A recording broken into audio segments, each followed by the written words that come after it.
lot of angry haters popping up in the last few days because I went on Tucky Wucky, had Eggy Weggies with him for breakfast, and then I talked to Tucky Wucky, and a lot of people got mad. Not just Protestants and evangelicals mad at my critiques, also a lot of goobers and goobertards who are mad that they're not getting enough attention. So we had cult leader Owen Benjamin go insane, have a meltdown. Dude is obviously insane. I welcome any of his cult member followers. If they want to call in and explain to me why anything that he says makes any sense, feel free to.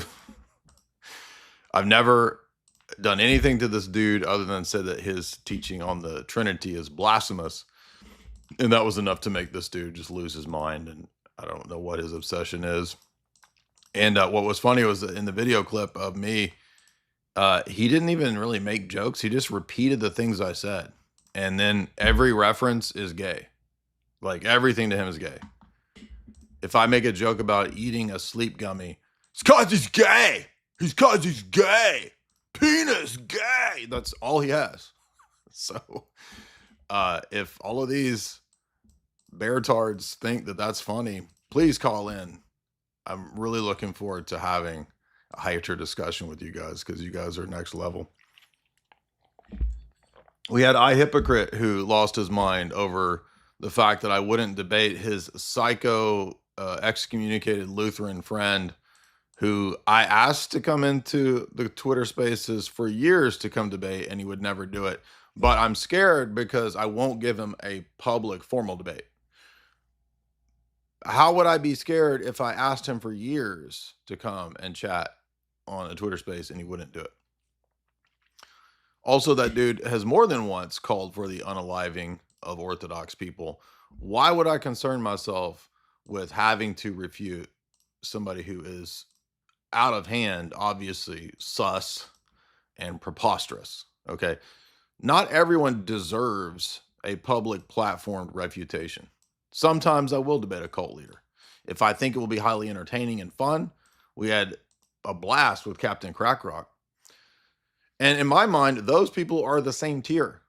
Okay. But it's not sensible other than for entertainment purposes and perhaps to dissuade somebody with some semblance of some IQs bouncing around up there in their heads, that something left to maybe lead them out of some kind of a cult. That's possible.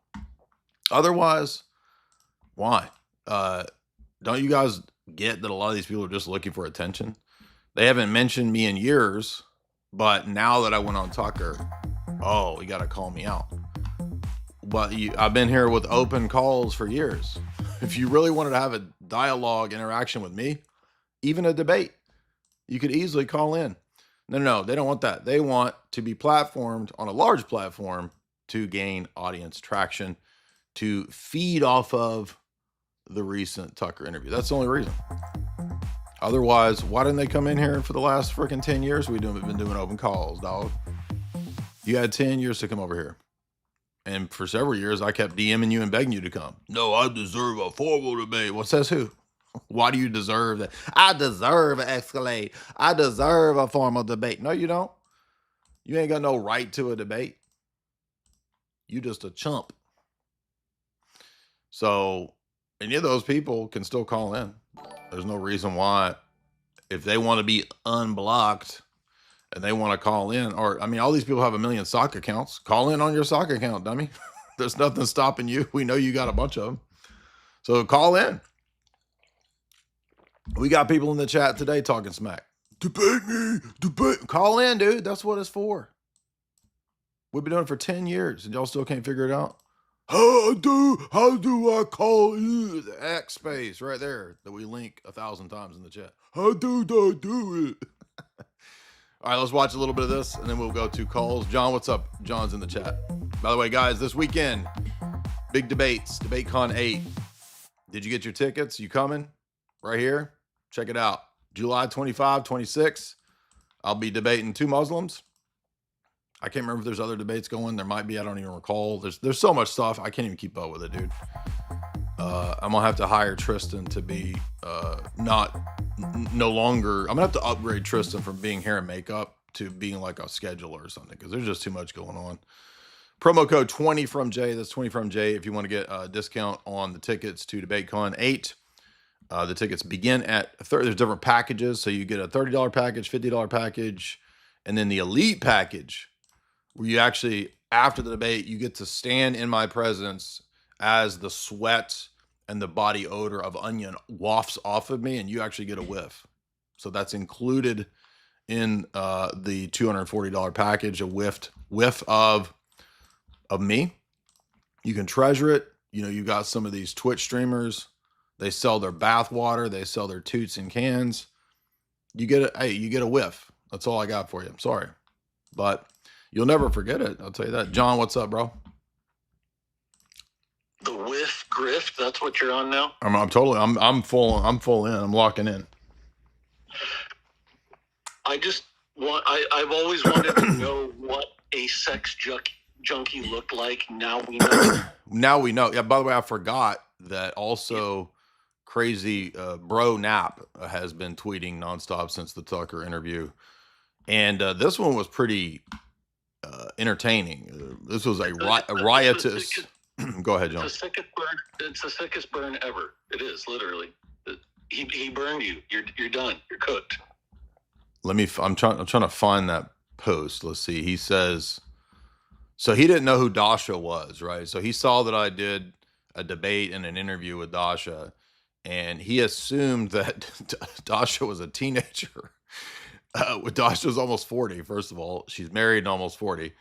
And so we have this schizo monk, so-called, hitting on the person that he said I was a creep for, quote, hitting. I didn't hit on her. We did an interview and a debate. He said, how dare you hit on a teenager? You're what did he say? You dress like a sex junkie. Look at this, dude. Who knew that a dad core polo shirt was straight up sex junkie? I mean, I was watching Cape Fear, which is pretty good. The new one with Amy Adams and Patrick Wilson. And I realized, without even knowing it, my entire drip is actually Patrick Wilson dad core throughout. I'm like, I have that same shirt. I dress like Patrick Wilson in Cape Fear. So I'm straight dad core. And that is apparently what qualifies as dressing like a sex junkie. And John noticed that. So I'm glad John called attention to that. So let's take a look here at... which, like I said, that should be made into your EDM jam. Dressed like a sex junkie. I'm dressed like a sex junkie. Sex junkie. So you'll notice here we've got standard blue button up. There's not a lot of pictures of him in terms of his drip, his aesthetics. It's just basically basic bit shirts. So basic bit shirts now count as sex junkie. So there's not even, here we go. Look right here. Just a basic polo. Look at that. Sex junkie, dude. Just thirsting, just dripping. Right? It's like, you know, when the cartoon characters get aroused and they go, "Ugh," and their tongues come out and their eyes bug out. Yeah, that's what's going on. Now, the craziest part of all this, though, was that once he figured out Dasha is almost 40 and married, he hits on her. What? What? Yes, you heard me right. Crazy world that we live in. He then says, he slides into the DMs, dude. He went full Woody Allen, sliding into those DMs. He says, oh, I didn't know who you were, Dasha. I thought you were a teenage girl. You're a famous actress. You're Belarusian. I wish I was 21. My first love was a Russian Jewish teen girl, 14. You remind me of her. I'm almost 80, but I'm not simping. And then he slides into the DMs. I'm not joking. So then I was like, wait a minute. Actually, since Dasha didn't reply to that, Dasha first called attention to this whole thing, by the way. Well, since she didn't reply to this whole thing right here, I'm like, he must have actually got her digits.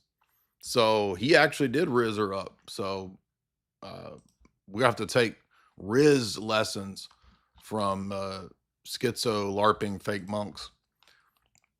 Anyway, that was crazy. Now, some of the clips, by the way, if you go over to Instagram, some of these clips are surpassing 1 million. That's cool. Glad to see the clips doing that, because we're getting close to 2 million on X, and we're getting close to 1 million on YouTube. So hopefully we can hit 1 million. We're at 800,000, or right around 800,000 now. But I want to remind you guys too that we did do an in-depth recent podcast with Sam Tripoli on the Rothschild Espionage Network.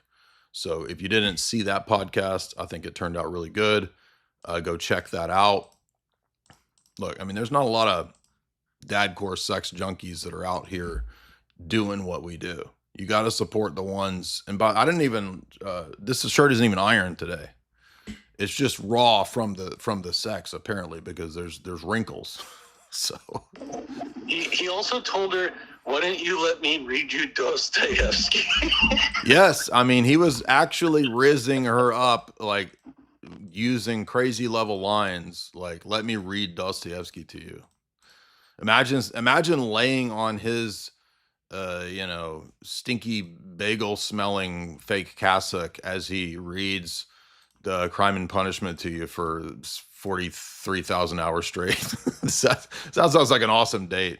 So good luck to bro Kapner in his Riz sessions there. All right, so evangelicals are still melting down everywhere. I'm still seeing constant clips all over YouTube. They're replying. I don't understand why no one knows what slander is. They think slander is criticism or opposition. Okay, critiquing your philosophy. If I say Lutherans have a nominalist doctrine of justification, that's not slander, dummies, but they don't know that. I thought that was kind of funny. But go check out the Owen interviews that we did. We're still looking for opponents for public debate on Josie's channel. Josie has almost 1 million on X, and she does host debates. Josie, the redheaded libertarian of Timcast fame, Josie has asked me to come and debate, but we can't find a person. We've got this on Instagram too. So far we've not found anybody willing to debate Protestantism, nominalism, Lutheranism, feminism, atheism, conspiracies, as in geopolitical conspiracies, as in the global elite texts, classical liberalism, libertarianism, monarchy versus republic, leftism, socialism, and I even threw in Bitcoin for the heck of it, because we're having a hard time finding people that want to step up and do a debate. No shocker, the people that did step up are the same 4 lunatics that have been crying for about 6 or 7 years. And those are the psychos. So we're at the point where only the psychos really want to do the debate. You can go check out where Owen Benjamin says that the Trinity is a gay relationship. This is a dude that has some serious issues. And he's losing his mind on me all week long because of all this. Now, another large evangelical channel who I've always been super nice to. I think she asked me questions about publishing a book. I was very helpful, gave her positive, helpful advice. She has shared my stuff in the past, never said anything negative at all about her. Well, she decided, if you don't know, really graceful. She has I think she has 500,000 on YouTube. She decided the only way that I was ever going to be on Tucker is because of a vast conspiracy. So the evangelicals are resorting to Candace tier stuff. It's literally like the only way anything like this could have ever happened is a vast conspiracy. There's no other, it's not that I worked my butt off for 10 years doing this to get to that point. It's not that I hosted Lord Voldemort, wrote thousands of pages of books. No, none of that counts. It's none of that. It's not doing 10 years, hundreds of debates, debating all the top atheists and Muslims. Nope, none of that. It's only because a vast conspiracy of schedulers and producer people in the background are putting people onto the podcast. Now, I said, what is your evidence of this? She said, because Milo was an intern down the road from me at Marjorie Taylor Greene's house. What the F does that have to do with me going on Tucker or hosting Lord Voldemort for 6 years? Because Milo interned down the road from her? I mean, people don't know how to put pieces of data together to make it make sense. They just string together whatever they want to be true, or in order to gain traction on X, everyone has decided that the way to do it now is to invent a conspiracy story. And if it sounds cool and it's crazy and it's unique, if you're like a creative sci-fi writer, you're going to gain traction. Who cares if it's true? It doesn't even have to have evidence. Just make a good story, bro. And I'm like, what evidence do you have that there was a conspiracy to get me on there? Recently. And she says, I never said it was a conspiracy. I'm like, you said it right here. You said, in response to Gons, who I've also always been super nice and helpful to, we've did podcasts together. He says, how crazy is it that these people are suddenly on the same podcasts? I've been doing Lord Voldemort for 6 years. It took 6 years to get on Tuck. Okay. To work with Sam Hyde took 6 or 7 years. So the idea that like this is just all coalesced because of some shadowy network of people. And this is the problem with conspiracy circles and conspiracy people, because they become obsessed. They get a no true Scotsman, Texas sharpshooter, gambler's fallacy mindset to where, I saw some conspiracies. Everything is then a conspiracy. They're all working together, dude. They're all in on it. Where's the evidence for that? It doesn't matter if there's evidence. They just are, dude. There's no other explanation. They're all in on it. What's the evidence? Milo interned down the road from me. What? What? By the way, she lied about what she said. She says it right here. Okay, so he says, 2 popular online personalities, one Protestant, you got to see this. This is so silly.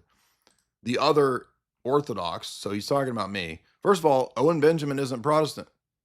He is anti-Trinitarian and pushes Islam. He doesn't even count as Protestant. They were both on Tucker and they were weeks apart. Here we go. The only way to do that, they had to be part of a conspiracy. That dude has hated me for no reason for years. Okay. Obviously, there's no collusion to have him and then me as if we're all working together. They beef at each other and call each other cult leaders. He literally started a cult in the woods based around his Islamic made up sect. Pseudo-Islam. It's like Nation of Islam level sect, right? Because if you don't know, Nation of Islam is pseudo-Islamic, anti-Trinitarian weirdo sects. Okay, I didn't do that. I'm not part of a sect. Okay, I'm Orthodox Catholic. Okay. And then she says, remember that we were schizo when we talked about multi-channel networks. And now Tucker, Candace, Theo Vaughn, and Lord Voldemort all have the same people within a month. And everybody's just like, no, there's nothing to see here. We're all drooling kitties. And so I'm like, what evidence do you have that I'm part of this conspiracy? And she says, in the DMs, I wasn't talking about you.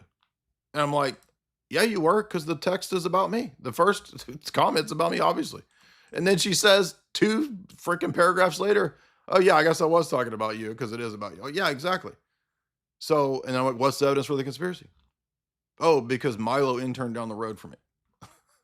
Like, these people are like half insane, dude. Like, there's not anything going on upstairs other than, I guess people just wake up and they're like, okay, what am I going to do on Twitter today to increase the following at all costs?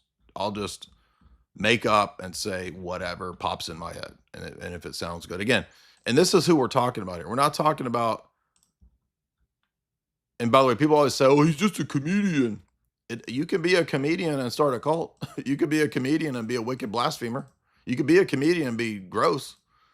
You're not like free from all moral like responsibility because, I'm a comedian. So like I have a free pass to just do whatever.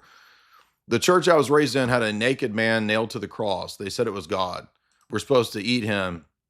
And the guy who said it was a Skittles, he's talking about gay priests in the Roman Catholic Church. His blood is booze. Boys are in dresses. And you think that the church is the good guys. So this is the type of person we're talking about here. And you're supposed to take that seriously in a quote debate. No, dude, don't take that seriously. And they're not actually interested in debating for what's true anyway. They just want to get audience attention. That's the only reason they want to debate. So why would I feed these people who are not good faith debaters. And if they really wanted to debate, they could have called in for the last 10 years. Okay, so that's a drama for this week. Let's see, there was something else I think I wanted to mention. What was it? Oh, here's what he says about the Trinity. Okay, let me read that again. I know I'm yelling, but people enjoy this. Trinity is Father, Son, and the Holy Ghost? Right, so how do you make the baby without a vagina? Well, Big Bear, everyone knows that a dad and a son make a baby. Anyway, you get the idea. I'm not going to play this blasphemous clip, but why does anybody think that talking in that stupid freaking South Park voice, why is that's not funny? Just talking like the fat kid in South Park. That's like when I was in high school. Outside the realm of chance. When I was in high school and everybody would talk like Beavis and Butthead, it's like, that's not funny anymore. Like, you're all right.